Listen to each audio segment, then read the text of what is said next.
आशा करती हूँ कि आप सब अपने घरों में स्वस्थ होंगे, सुरक्षित होंगे।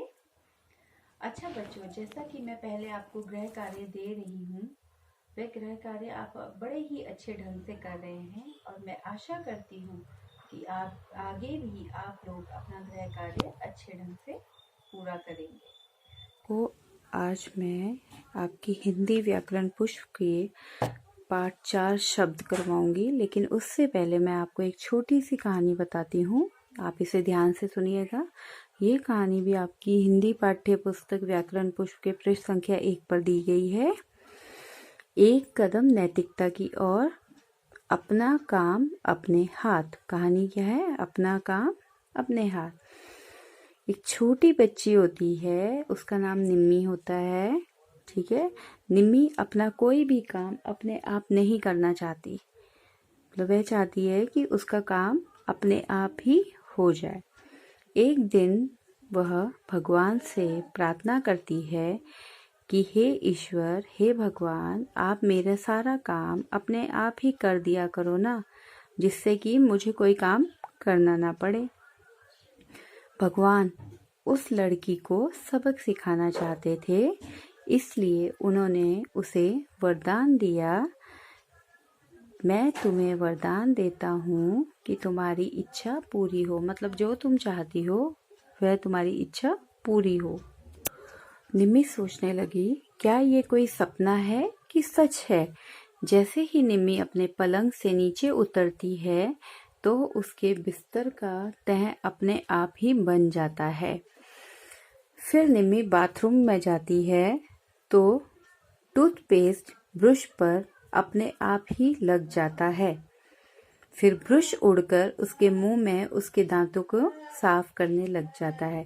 मतलब निम्मी किसी चीज को हाथ नहीं लगाती, सब काम अपने आप होने लग जाता है। अब निम्मी के नहाने की बारी आई तो बाल्टी में गर्म पानी अपने आप भर गया और बाल्टी उसके ऊपर उड़कर गिर गई। निम्मी बोली, नहीं नहीं, रुको रुको, ये पानी बहुत गर्म है। लेकिन निम्मी ने तो कहा था ना कि वह अपना काम खुद नहीं करेगी, उसका काम अपने आप ही हो जाए। तो ऐसे ही वो गर्म पानी से भी नहा गई। अब कपड़े पहनने की बारी आई। जब कपड़े पहनने की बारी आई तो एक पुरानी फ्रॉक अपने आप उड़कर निम्मी के पास आने लगी। लेकिन निम्मी बोलती है कि मुझे ये फ्रॉक नहीं चाहिए, नहीं नहीं, मतलब मुझे ये फ्रॉक नहीं पहनना है। फिर भी फ्रॉक अपने आप उसके सिर से सरकती हुई, मतलब उसने पहन ली, अपने आप ही फ्रॉक उसने पहन ली। अब बालों में कंघी करने की बारी आई तो कंघा भी अपने आप ही उसके बालों में को कंघी करने लगा। ठीक है। वह जब खाने की मेज में पहुंची तो खाना अपने आप ही उड़कर उसके मुंह तक आने लगा। मतलब उसने खाने को हाथ नहीं लगाया, खाना अपने आप उड़कर उसके मुंह तक जाने लगा। अब उसे ज़्यादा परेशानी स्कूल के टाइम में आई। जब वह स्कूल पहुंची तो टेबल के ऊपर उसने जो कॉपी और पेंसिल रखी थी, वो पेंसिल उड़कर अपने आप ही उसके कॉपी में काम करने लगी, कुछ कुछ लिखने लगी। मतलब उसने कुछ बिल्कुल हाथ नहीं लगाया, पेंसिल अपने आप ही उसकी कॉपी में लिखना शुरू कर दिया। निम्मी जब खेल के मैदान में पहुंची, झूले पर बैठते ही ऊंची पेंग भरने लगी। निम्मी ने झूले को रुकने के लिए कहा, लेकिन झूला जो है वह नहीं रुका और घबराहट में वह नीचे धड़ाम से गिर गई। चोट लगने पर रोते रोते वह घर पहुंची।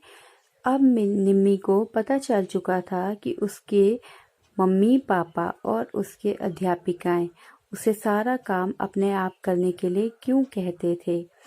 निम्मी अपने आप काम ना करके बहुत परेशान हो गई थी।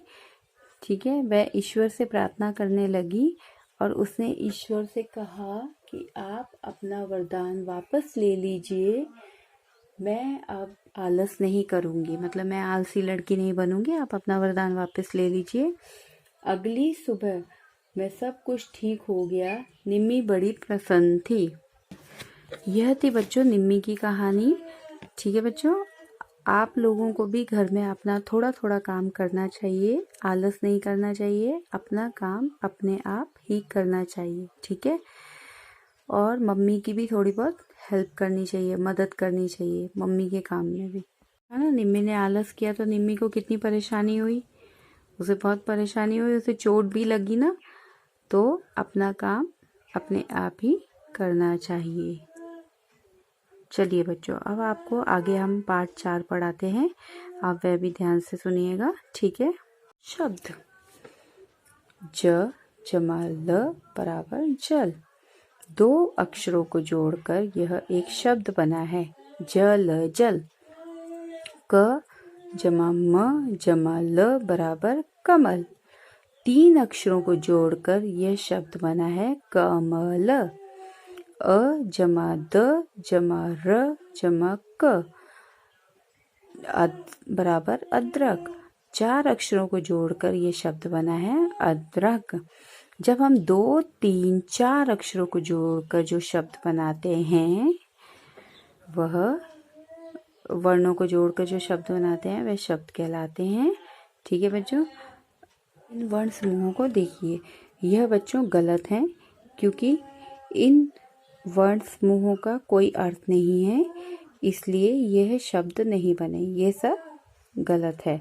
हाँ, अगर इसे क ल म कर सकते थे, कमल कर सकते थे, ये तो अदरक ही होगा।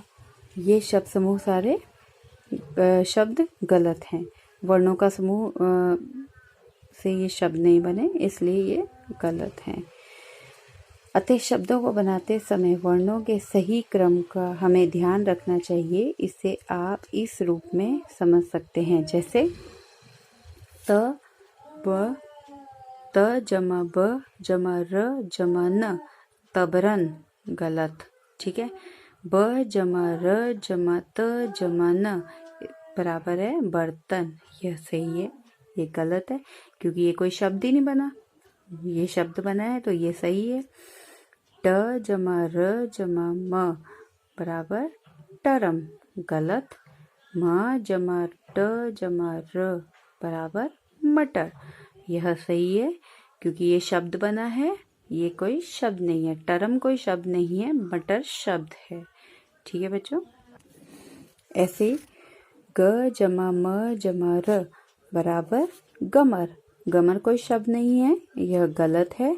म जमा ग जमा र बराबर मगर, मगर शब्द बनता है तो यह सही है। ग जमा द जमा ब रगदब, रगदब कोई शब्द नहीं है तो ये गलत है।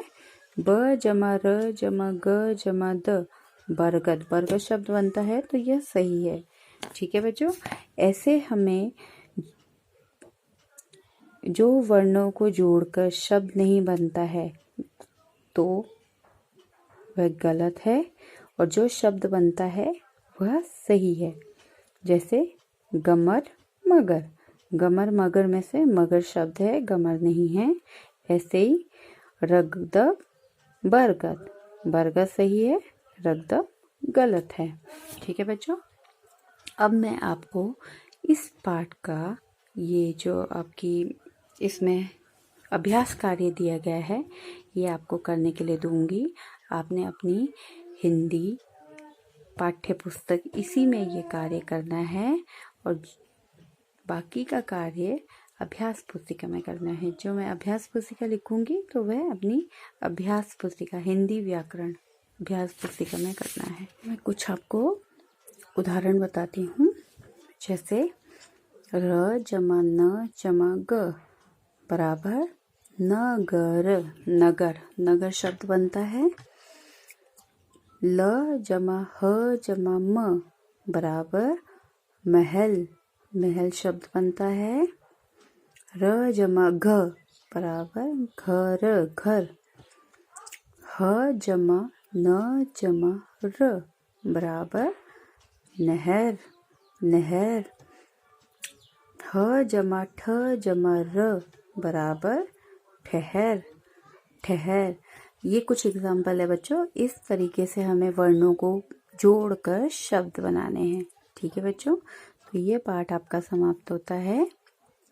इसमें जो गृह कार्य मैं आपको दूंगी वह आपने अच्छे ढंग से करना है। चलिए बच्चों, ओके बच्चों, बाय बच्चों।